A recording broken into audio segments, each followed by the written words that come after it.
les besoins de cette conférence, nous avons réalisé un petit sondage auprès de nos lecteurs, qui sont donc des parents, pour leur demander quelle était leur perception, on parle bien de perception, des résultats de l'enseignement dont sont l'objet leurs enfants, en anglais, essentiellement au collège, mais également au primaire.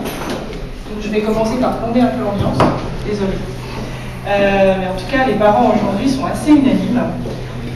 À la fois en primaire et au collège, ils trouvent que les résultats de l'enseignement dont leurs enfants font l'objet sont assez désastreux. Pensez-vous que l'apprentissage de l'anglais au primaire a bien préparé votre enfant à la poursuite au collège? À 61%, il déclare que non. Et estimez-vous que l'apprentissage de l'anglais au collège suffise à votre enfant pour maîtriser la langue? À 81%, il déclare que non. Alors, ce n'est pas une surprise pour nous, puisqu'on échange régulièrement avec ses parents. Maintenant, très honnêtement, on ne pensait pas que c'était aussi flagrant. C'est la raison pour laquelle je posais la question tout à l'heure à BrainPop de savoir combien de classes utilisaient leur méthode, puisque visiblement, en tout cas, sur un panel assez large, ce genre de méthode n'a pas l'air d'être beaucoup utilisé. Même s'ils ont beaucoup de griefs envers l'école, en tout cas sur la pédagogie, il faut rester positif, les parents, eux, ont beaucoup d'idées. Donc bien sûr, ils considèrent qu'il n'y a pas assez d'oral, c'est la principale critique qu'on fait à la méthode française, qui est toujours très basée sur l'écrit et sur une pédagogie très grammaticale et syntaxique. Pas assez d'interactivité, bien sûr, et des outils qui sont plutôt d'un autre âge, donc Welcome, BrainPop, English Attack et compagnie, et Foreign Media. Cela dit, ils ont beaucoup d'idées en termes de développement d'outils, et en particulier d'outils numériques. Puisqu'ils cherchent des solutions aujourd'hui en dehors de l'école. Donc beaucoup de parents sollicitent le concours de cours particuliers pendant lesquels l'enfant pratique l'oral, peut-être d'ailleurs pour certains via Skype. Ils utilisent la VO sur tous les supports. C'est vrai que le multi-device dont on parlait tout à l'heure aide particulièrement les enfants à pratiquer cette activité à côté d'autres choses en VO, que ce soit pour des films, des jeux vidéo, de la musique.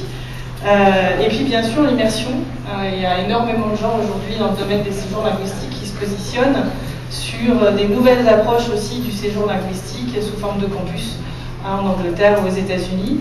Aujourd'hui ça concerne aussi bien les enfants au collège et au lycée que les enfants en primaire, ce qui montre bien combien les parents sont conscients de l'enjeu pour leurs enfants d'apprendre l'anglais le plus tôt possible et de le maîtriser le plus tôt possible.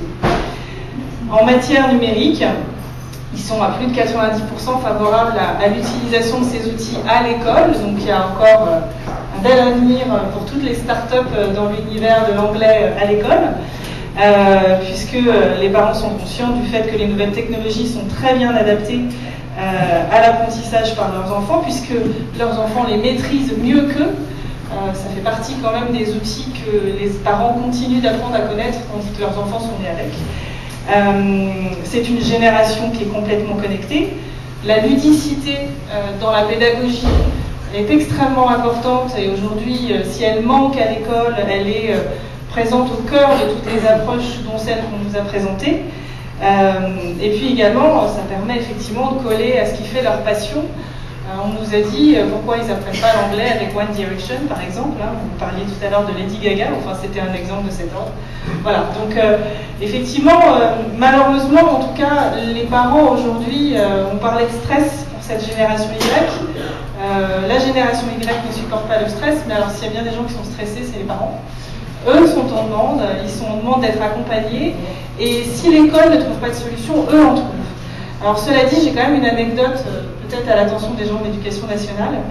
On a une maman qui nous a dit être extrêmement désolée, raconter l'expérience en tout cas de sa fille qui pendant tout le primaire a fait des séjours linguistiques, des cours particuliers, était passionnée par l'anglais, du coup est arrivée au collège avec un niveau déjà assez élevé, et malheureusement elle a été mise complètement au rencard de la classe, parce que justement il y avait un écart de niveau.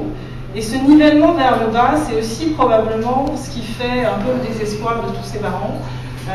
C'est peut-être la logique de notes, en tout cas c'est une logique qui va à l'encontre de la motivation qu'on devrait tous avoir à se trouver en contact comme ça d'une société, d'une culture différente au travers d'une langue qu'on maîtrise. Voilà.